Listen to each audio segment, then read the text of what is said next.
तो आज हम लोग नया चैप्टर स्टार्ट कर रहे हैं, सेंटर ऑफ मास। ये रोटेशनल डायनामिक्स का ही पार्ट है, इनफैक्ट कोलिजन का भी पार्ट कह सकते हो। तो collision, conservation of momentum, centre of मास एक ही चैप्टर है। चलो आ जाओ।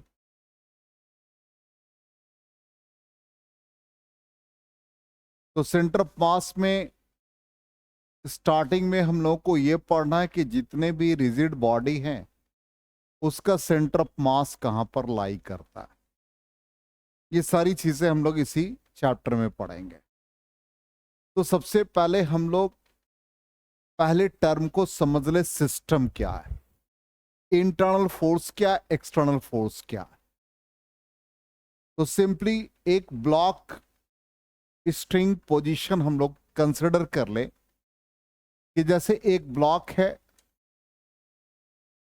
इससे स्ट्रिंग से अटैच अनदर ब्लॉक है। इस ब्लॉक का मास m1 है, इस ब्लॉक का मास m2, और इन दोनों के बीच एक कांस्टेंट फोर्स टेंशन एक्ट कर रहा है।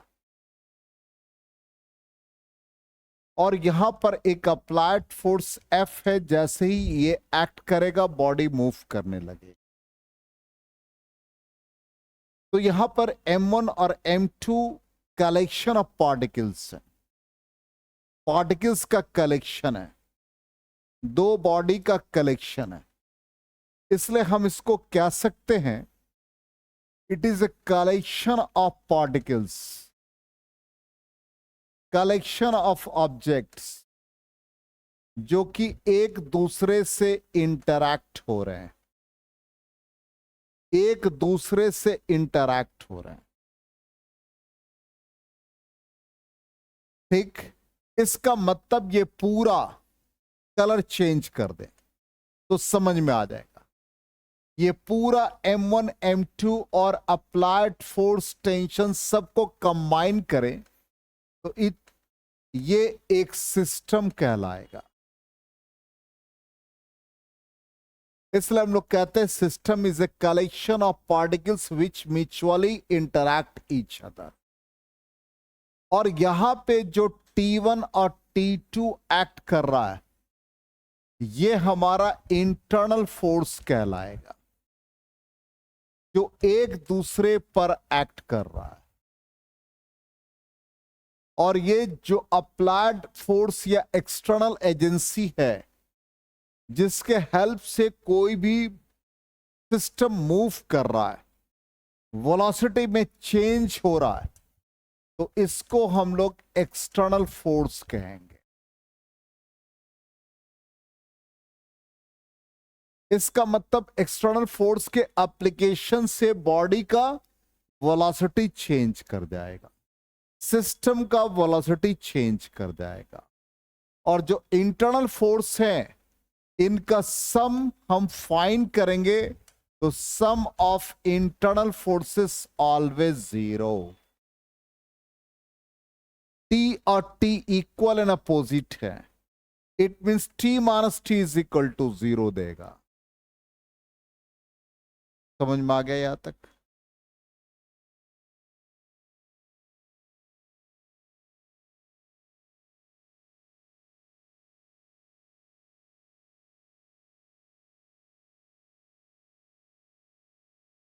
ठीक है, ब्लॉक डायग्राम बना लिया। ये एक कॉन्सेप्ट देता है, इसलिए हम लोग जब भी चैप्टर को स्टार्ट करें तो वेरियस पैरामीटर्स जो उस चैप्टर में इंट्रोड्यूस होगा उसके बारे में जान लें। इरेज करें तो सबसे पहला टर्म हमारे लिए क्या है भाई? सिस्टम। क्या लिखा है? It is a collection of very large number of particles which mutually interact with one another. Large number of particles है जो एक दूसरे के साथ इंटरैक्ट हो रहे हैं। ठीक, अब इंटरनल फोर्सेस का मतलब क्या है? अभी हमने क्या कहा कि ये म्यूचुअल फोर्स जो टेंशन एक्ट कर रहा था वो एक दूसरे ब्लॉक पर एक्ट कर रहा था। इसका मतलब जो फोर्स एग्जर्ट होता है पार्टिकल पर, एक पार्टिकल दूसरे पार्टिकल पर लगाता है, उसी को हम लोग इंटरनल फोर्स कहते हैं। और sum of the internal forces always zero. ठीक, इसके बाद क्या टर्म यूज किया था हमने? External forces. क्या मतलब एक्सटर्नल फोर्सेस का? Outside forces exerted on any object by an external agency is called an external force। और यही फोर्स वेलोसिटी ऑफ ऑब्जेक्ट को चेंज करेगा। इस तरह such a force changes the velocity of an object.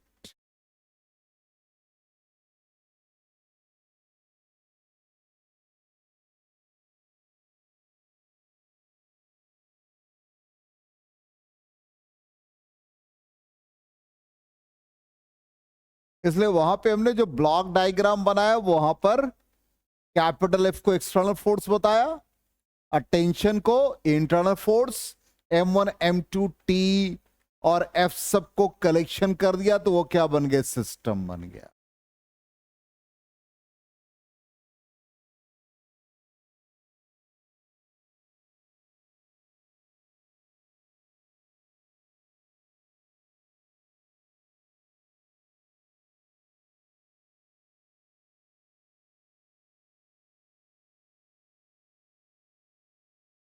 हो गया?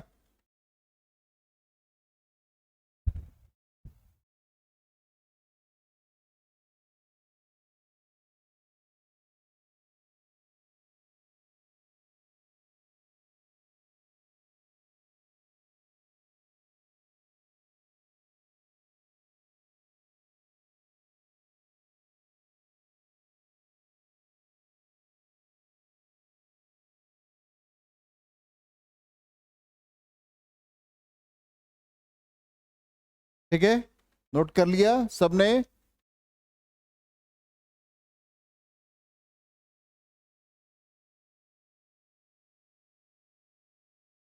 अब इसके बाद पहला टर्म है centre of mass. Centre of मास कहता है कि जब कोई भी सिस्टम मोशन में हो तो एक ऐसा पॉइंट एग्जिस्ट करता है जहां पे उस सिस्टम का होल मास कंसंट्रेट करता है। And motion of this point is just like the motion of the entire system. उस जहां पर पॉइंट को हमने कंसिडर किया, जहां पर टोटल मास कंसंट्रेट कर रहा है, उसका जो मोशन होगा, उस सेंटर ऑफ मास का जो मोशन होगा या जो पॉइंट का मोशन होगा, वही पूरे सिस्टम का मोशन होगा। जैसे मैं एक एग्जांपल क्लास में फैन लटका हुआ है तो फैन का जो रॉड है यहीं पर इस फैन का होल मास है, और वो जो पॉइंट जहां पर होल मास कंसंट्रेट है उसका जो मोशन हो रहा है वही ब्लेड का मोशन है, वही फैन के सारे पार्टिकल का मोशन। इसी तरह से साइकिल का होल मास, एक व्हील का होल मास उसके एक्सल पर होता है। जब साइकिल का व्हील रोटेट करता है तो एक्सल का जो मोशन होता है वही रिम का होता है, वही स्पोक का होता है, वही ट्यूब का होता है, वही टायर का होता है। तो वही कहता है कि whenever a system is in motion, there exists a point at which if the entire mass of the system is placed, then motion of this point is just like motion of the entire system. The distance of this point from the fixed origin is called center of mass. अब इसको हम लोग एक diagram से समझने की कोशिश करते हैं। मान लो कि हमने एक स्पेसिमेन ऐसा कंसिडर कर लिया और हम एज्यूम कर ले कि यहां पर होल मास कंसंट्रेट कर रहा है। होल मास को समेशन m से रिप्रेजेंट किया। अब ये मास किसी पॉइंट के अबाउट, किसी एक्सिस के अबाउट रोटेट कर रहा है। इसका मतलब इसका जो मास इस पॉइंट पर लाई कर रहा है यही हमारा सेंटर ऑफ मास का पोजीशन है। तो जब इसका मोशन होगा तो हम लोग समझेंगे कि यहां पर जो पार्टिकल हैं उन सब का मोशन हो रहा है और इसी पॉइंट के अबाउट हो रहा है। इसका मतलब motion of this point is just like the motion of the entire system. और इसको यदि हमने यहां पर लाई कराया तो इसके कोऑर्डिनेट को हमने 0 रख दिया, मान लो। अब इसी को हम यहां से एक रॉड कनेक्ट कर दें और इसके अबाउट रोटेट कराएं तो यहां से यहां तक का जो डिस्टेंस होगा वही हमारा डिस्टेंस सेंटर ऑफ मास होगा, जिसको हम पोजीशन वेक्टर आर से रिप्रेजेंट करेंगे। सबस्क्रिप्ट लगाएंगे COM, मतलब position vector of centre of मास। और एक फिक्स पॉइंट से ओरिजिन से इसका डिस्टेंस लेंगे और इसी को हम RCOM कहेंगे, पोजीशन ऑफ सेंटर ऑफ मास। समझ में आया? अब इससे हम लोग इसका मैथमेटिकल ट्रीटमेंट करेंगे। तो ये हमने एक रफ स्केच किया। अब जैसे यहां पर देखो, सिंपल दो पार्टिकल कंसिडर किया, एक पार्टिकल जिसका मास m1 और दूसरा पार्टिकल जिसका मास m2। मतलब सिंपल, एक पूरा सिस्टम है m1 m2, m1 m2 मिलके एक सिस्टम बन रहा है और उस सिस्टम का मास कहां पर कंसंट्रेट है? R पॉइंट पर। इसको हम यदि एक रॉड ही कंसिडर कर लें तो रॉड के इस एंड का मास m1, इस एंड का मास m2, और इसका पोजीशन R1 वेक्टर ले ले, इसका पोजीशन R2 वेक्टर ले ले और एज्यूम कर ले कि यहां पर रॉड का टोटल मास है, इसका पोजीशन हम R वेक्टर ले लें। यहां तक क्लियर? अब हम लोग हर पार्टिकल का मोशन लिखेंगे। तो सबसे पहले पार्टिकल का velocity rate of change of position कहलाएगा। दूसरे पार्टिकल का velocity rate of change of position कहलाएगा। और हम लोग फाइनली पोजीशन निकालेंगे सेंटर ऑफ मास का। अब ये दो पार्टिकल जब इंटरैक्ट हो रहे हैं तो यहां पर हम एज्यूम करके चलेंगे कि मान लो ये m1 है और ये m2 है और यहां पर whole mass centre of mass concentrate है और इसको हम होल मास m1 प्लस m2 मान लेते हैं। तो इस पार्टिकल पर फोर्स लगेगा, इस पर पार्टिकल पर फोर्स लगेगा। अब वो फोर्स कैसे लगेगा? तो इस पर एक्सटर्नल फोर्स ऐसे लगेगा, इस पर एक्सटर्नल फोर्स ऐसे लगेगा। अब इन दोनों के बीच में एक इंटरनल फोर्स लगेगा। m1 m2 पर एक इंटरनल फोर्स लगाएगा F21।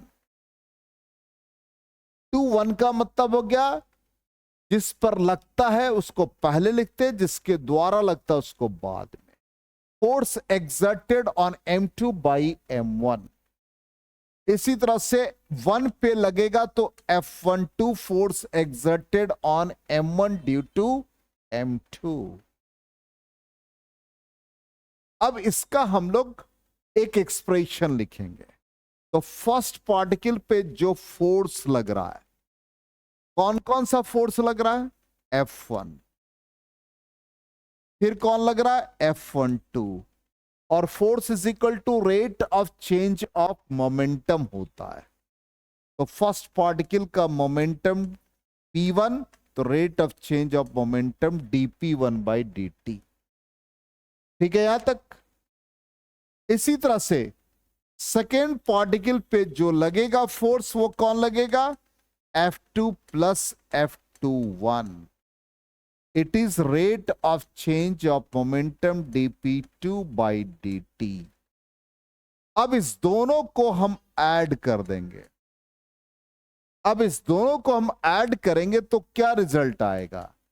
F1 plus F12 plus F21 plus F2 is equal to क्या हो जाएगा, दोनों तरफ dp1/dt, मतलब दोनों को ऐड किया, dp2/dt। यस नो, आया समझ में यहां तक? तो पहले डायग्राम बनाएंगे, ये सारा जो हमने रफ वर्क कर रखा वो ड्रॉ करना है जल्दी से।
अब देखना मोबाइल और सेल फोन।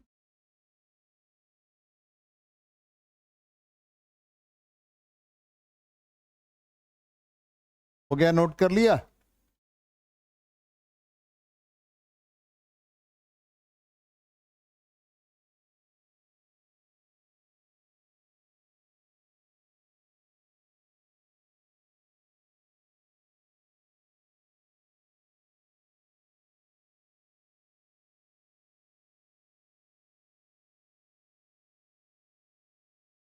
हो गया? चलो अब देख लें हम लोग, जो हम लोगों ने रिजल्ट निकाला उसको हम लोग अपने पीडीएफ से वेरीफाई करें। तो वही था हमारा R1 पोजीशन वेक्टर M1 का, फिर M2 का पोजीशन वेक्टर सेंटर ऑफ मास का, ठीक, V1 को dr1/dt लिखा, और पहला वेलोसिटी ऑफ F1, फिर इसी तरह से ये कंडीशन हम लोगों ने लिया। ठीक, अब इस कंडीशन के बाद हम लोगों ने जो इक्वेशन लिखा उसी इक्वेशन को कैरी करते हैं। क्या था हमारे पास? F1 था, F12 था, F21 और F2। पहले पार्टिकल का rate of change of momentum, तो M1 V1 पुट कर दे। दूसरे पार्टिकल का rate of change of momentum M2 V2 put कर दे। ठीक है यहां तक? और यहां पर गौर से देखो, फिगर भी हमने ड्रॉ कर रखा। F12 और F21 एक दूसरे के अपोजिट है। इसका मतलब F12 और F21 एक दूसरे को काउंटर बैलेंस कर रहा है। इसका मतलब यहां पर इंटरनल फोर्स का सम क्या बन गया? 0 बन गया। इसका मतलब ये दोनों टर्म वैनिश हो गए। क्लियर? तो F1 प्लस F2 बचा। अब पहले वाले टर्म में d/dt, M1 V1 को क्या लिख दोगे? dr1/dt। फिर ये वाला पार्ट है d/dt, M2 dr2/dt। इसमें से M1 कॉमन ले लिया, D square R1 by D T square हो गया। M2 कॉमन ले लिया, D square R2 by D T square हो गया। अब इसमें हमने कॉमन ले लिया D square by D T square, ठीक। तो अब जब D square by D T square common लेंगे तो M1 को हम लोग अंदर लिख सकते हैं। तो D square by D T square common ले लिया तो ये M1 R1 plus M2 R2 बन गया। और लेफ्ट साइड में सम ऑफ द एक्सटर्नल फोर्स है, इसको हम एक्सटर्नल फोर्स लिख दे या नेट फोर्स लिख दे, बात एक ही है, तो हम एक्सटर्नल ही कंटिन्यू कर जाते हैं। अब गौर से देखो यहां पर और समझने की कोशिश करना। फोर्स होता मास इनटू एक्सेलरेशन। एक्सेलरेशन को लिखते rate of change of velocity और वेलोसिटी को लिखते rate of change of position vector. तो ये हो जाएगा d square are by D T square. गौर से देखो, पहले बाद में नोट करना, यहां पर फोर्स के एक्सप्रेशन में मास मल्टीप्लाई है और यहां फोर्स के एक्सप्रेशन में मास नहीं है। D square by D T square है और ये पोजीशन बन सकता है टेम्पररी, मान लेते, लेकिन मास नहीं है। इसलिए हम लोग क्या करेंगे, होल मास से मल्टीप्लाई और डिवाइड कर सकते हैं कि ड्यूरिंग द मोशन मास को हम एज्यूम करके चल रहे हैं कि कांस्टेंट है, इसलिए हम टोटल मास से मल्टीप्लाई कर दें यहां पर और इस वाले टर्म में हम डिवाइड कर दें। ये तो मैथमेटिकली कर सकते हैं ना, मास से मल्टीप्लाई मास से डिवाइड। तो अब ये देखो, इससे बिल्कुल सिमिलर इक्वेशन बन गया। मास आ गया यहां पर और यहां पर क्या आ गया, D square are by D T square. Compare करके बताओ तो ये किसके बराबर बना, D square are by D T square, मतलब ये पूरा टर्म क्या कहलाएगा, आर कहलाएगा। इसलिए यही पोजीशन बन गया। आर हमने किसका पोजीशन माना है, सेंटर ऑफ मास का, जहां पर एज्यूम किया कि होल मास कंसंट्रेट कर रहा है। इसलिए सेंटर ऑफ मास का फॉर्मूला टू पार्टिकल सिस्टम के लिए क्या बन गया, M1 R1 plus M2 R2 divided by M1 plus M2। ये हम लोगों को याद रखना है। और two particle system M1 R1 plus M2 R2 divide by M1 plus M2।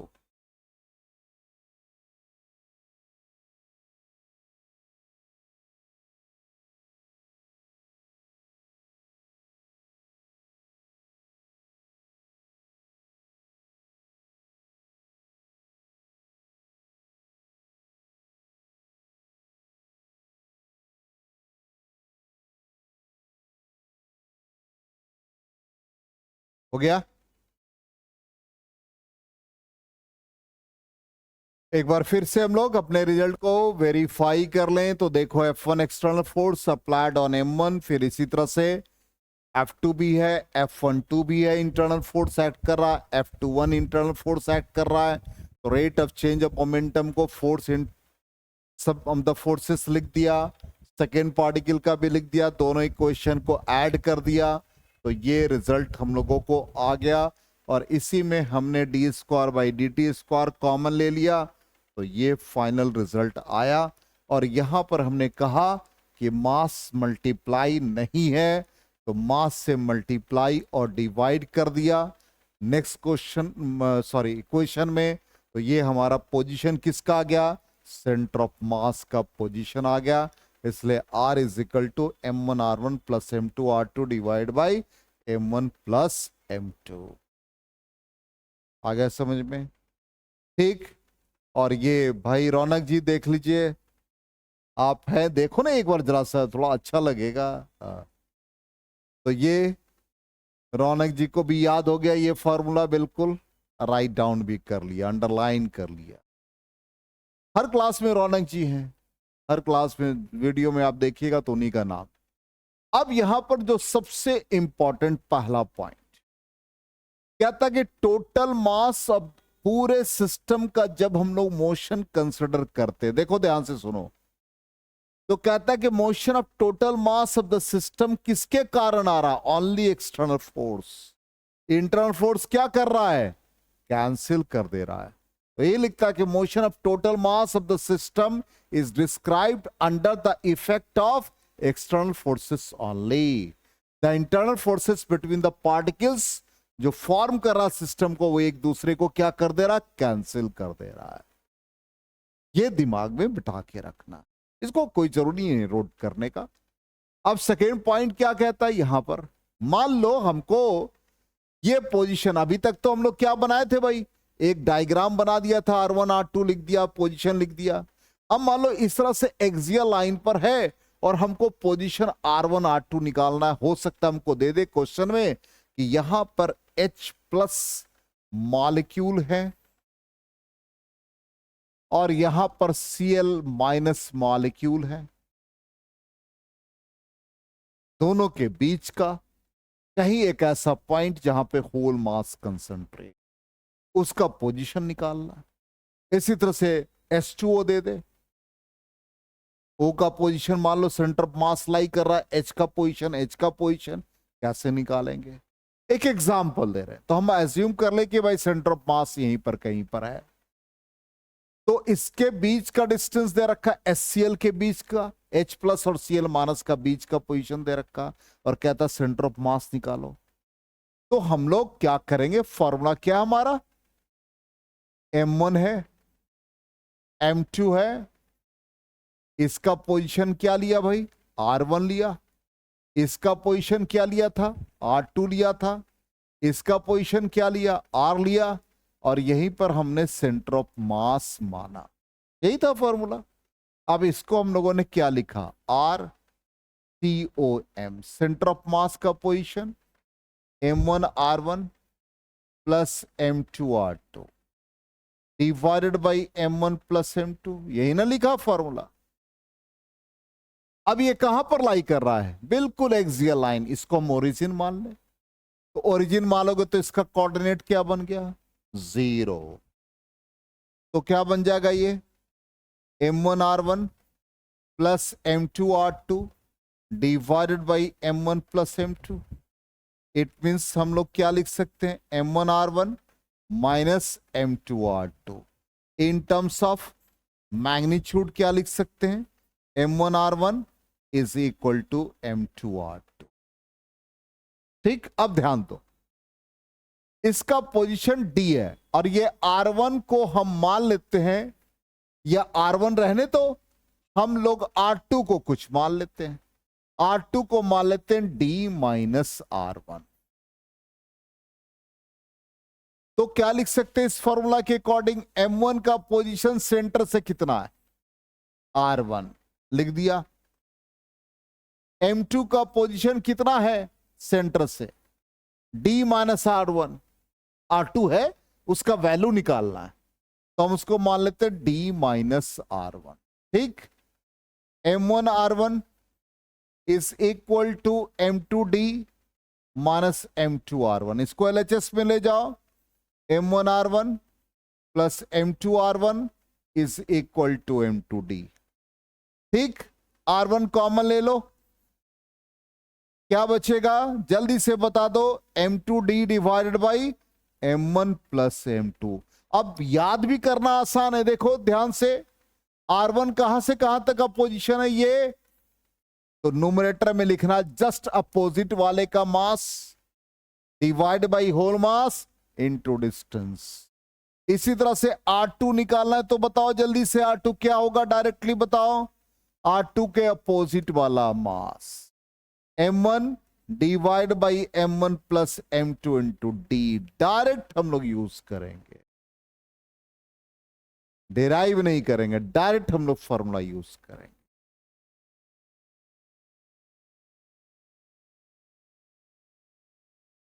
ठीक है, तो डायरेक्ट फॉर्मूला लिख लेना अपने कॉपी में। चलिए, तो डायरेक्ट हमारे पास है ऑलरेडी, आपने स्नैप्स जो भी है ले रखा, तो ये R1 हो गया और ये R2। ठीक, दूसरा एक रिलेशन क्या सिखाया अभी, M1R1 is equal to M2R2। ठीक, ये भी रौनक जी याद रखेंगे, बहुत जहां इंपॉर्टेंट फॉर्मूला है, ऊपर नहीं है वहां है, स्क्रीन पर है आप। ठीक, तीसरा फॉर्मूला हमारा क्या बन गया, वही M1R1 is equal to M2R2, तो R2 डायरेक्टली निकाल लेंगे। तो ये भी फॉर्मूला आपके दिमाग में रहना चाहिए। ठीक, आगे समझ में, इंटरेस्ट लाने के लिए आपका नाम लेते, ऐसा इसको अदरवाइज फिल करने की जरूरत नहीं है। हो गया, चलिए फोर्थ पॉइंट आते हैं। अब कहता है कि जैसे मान लो कि कोई भी सेंटर ऑफ मास का पोजीशन इस तरह से दे रखा, एक कोऑर्डिनेट फ्रेम की बात कर लें, M1 है, M2 है। अब ओरिजिन से यहां से एक सेंटर ऑफ मास, इसका पोजीशन क्या बन गया, M1 का x1 ओरिजिन से और इसका x2। तो जैसे अभी R centre of mass M1R1 plus M2R2 divide by M1 plus M2, इस तरह से क्या बनेगा, x centre of mass M1x1 plus M2x2 divide by M1 plus M2 बन गया कोऑर्डिनेट के फ्रेम में। कितना इजी अब हो रहा है। इसी तरह से हम लोग ये भी याद रखना है, यहां फोटो नहीं बनाया, ठीक, अच्छा। अब आ जाओ इसी तरह से नेक्स्ट फॉर्म, दो पार्टिकल हैं मान लो M1 और M2। अब दोनों पार्टिकल का मास आइडेंटिकल ले लें, दोनों का मास हम आइडेंटिकल ले लें, तो क्या बन जाएगा, इस फॉर्मूला में डालो, mx1 plus mx2 divide by m plus m means x1 plus x2 by 2। Exactly mid point पर वो लाई करेगा, एग्जैक्टली मिड पॉइंट पर लाई करेगा। ये भी रिजल्ट आ गया हमारे लिए, इजी हो गया, आ गया समझ में। तो क्या सीखा, पहला हम लोगों ने क्या सीखा कि सेंटर ऑफ मास या सिस्टम जब मोशन में रहता है तो उसके मोशन को जब कंसिडर करते हैं तो sum of the internal forces zero, और मोशन जब भी होगा ओनली फॉर एक्सटर्नल फोर्स या एक्सटर्नल फोर्स के एप्लीकेशन से ही होगा। दूसरा हम लोगों ने क्या पढ़ा, पोजीशन निकाला, यदि M1 M2 का और बीच का डिस्टेंस दे रखा है M1 M2 के बीच का D, तो हम लोग R1 निकाल सकते हैं पहले पार्टिकल का पोजीशन सेंटर से या सेंटर ऑफ मास से। तो R1 is equal to M2D divide by M1 plus M2। इसी तरह से R1 R2 की तरह R2 कैसे निकालोगे, M1D divide by M1 plus M। ठीक, नेक्स्ट पॉइंट क्या था हमारा, M1 R1 is equal to M2 R2। Next point क्या आ गया, यदि हमको x का कोऑर्डिनेट दे रखा तो M1 x1 plus M2 x2 divide by M1 plus M2। y की तरह ऐसे ही हो जाए तो M1 y1 plus M2 y2 by M1 plus M2। z पर आ जाए तो M1 z1 plus M2 z2 divide by M1 plus M। तीन पार्टिकल है तो तीन तक चले जाएंगे, चार है तो चार तक चले जाएंगे, n है तो n तक चले जाएंगे। आ गया समझ में। अब मास आइडेंटिकल होगा तो ये फॉर्मूला आ गया, ठीक, ये भी याद रखना है। चलिए अब आ जाए नेक्स्ट, मान लो n पार्टिकल है, देखो कितना इजी होगा। अब नोट करने की जरूरत ही नहीं, अब ये वर्बल याद हो जाएगा।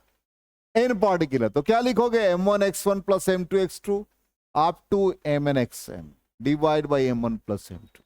आगे फॉर्मूला। अब इसी को हम लोग मैथमेटिकली क्या लिख देते हैं भाई, सिग्मा समेशन के फॉर्म में mi(xi), और i कहां से ले रहे, 1 से ले रहे, 1 से लेके n तक। ठीक, क्लियर, 100%। ठीक, ये भी फॉर्मूला, जितना फॉर्मूला है सब जगह हम अंडरलाइन कर रहे हैं, इसका मतलब है कि सब हमको दिमाग में रखना। n पार्टिकल सिस्टम के लिए भी 2 पार्टिकल 3 पार्टिकल, एक फॉर्मूला याद रहेगा, सब याद हो जाएगा, पोजीशन पता चल गया। ठीक, अब आ जाए 3 पार्टिकल सिस्टम हो जाए, तो 3 पार्टिकल सिस्टम अभी सिखाया, देख लो एक एग्जांपल, मान लो कि m1 इसका कोऑर्डिनेट x1 y1, ठीक। दूसरा पार्टिकल m2 है, कोऑर्डिनेट x2 y2। तीसरा पार्टिकल m3 x3 y3।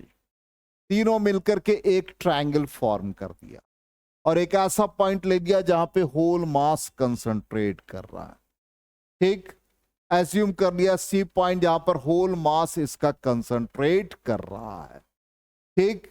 तो x का coordinate x centre of mass, y के लिए y सेंटर ऑफ मास, तो सेंटर ऑफ मास का पोजीशन x y के टर्म में ही आएगा। तो तीन पार्टिकल के लिए क्या बताओ, जैसे एक ट्रायंगल दे देगा, कहेगा सेंटर ऑफ मास ट्रायंगल का बताओ कहां पर होगा, तो हम कह देते हैं भाई यदि इक्विलेटरल ट्रायंगल हो, आइडेंटिकल मासेस हो, सारे कंडीशन फुलफिल करेगा तो सेंट्रोइड पे होगा। वो देख लेते। तो पहले हम लोग एक सेंटर ऑफ मास का वैल्यू लिखते, क्या फॉर्मूला बन गया भाई, m1x1 plus m2x2 plus m3x3 divide by 3 particle तक आ गया। y भी आ गया, z तो है नहीं, एक प्लेन में है, xy प्लेन में है, इसलिए x और y ही होगा। स्पेस में रहता तो z लिखते हैं, ठीक। अब यहां पर ये कंडीशन आ जाए कि पार्टिकल के मासेस आइडेंटिकल हैं, तो आइडेंटिकल है, जैसे यहां पर आइडेंटिकल मासेस, तो कहां पर exactly centre of mass centroid पे लाई करेगा। तो कैसे भाई, फॉर्मूला में डाल दें, क्या हो गया बताओ, mx1 plus mx2 plus mx3 divide by m plus m, इसका मतलब x1 plus x2 plus x3 divide by 3। समझ में आ गया। y के लिए क्या बनेगा, y1 plus y2 plus y3 by 3। इसलिए मैथमेटिक्स में पढ़ते हैं सेंट्रोइड का कोऑर्डिनेट क्या आता है भाई, x1 plus x2 plus x3 by 3। Physics भी हो रहा है, मैथमेटिक्स भी हो रहा है, ठीक। तो फाइनली हमारे पास रिजल्ट आ गया सेंटर ऑफ मास x का और y का। कितना इजी फॉर्म बन गया, 100% क्लियर है, ठीक। इसलिए हमने यहां पर लिख दिया है, for 3 particles of equal masses centre of mass lies at the centroid of the triangle form by them. Centroid पर ही टोटल मास उसका कंसंट्रेट करेगा, सेंट्रोइड पर ही उसके सेंटर ऑफ मास होंगे। क्लियर है, आ गया समझ में। तो आज के लिए इतना सफिशिएंट है, ठीक है। फिर हम लोग कल की क्लास में आगे बढ़ेंगे। देखो कुछ काम करते रहते हैं, देख रहे हो हैं, रौनक जी देखते रहते, कुछ कुछ काम करते रहते हैं, डिजाइन बना। आज जरा एक आपके लिए देखो कितना बढ़िया, देखो ना, अरे मजा आ जाएगा। देखो पहले देखो,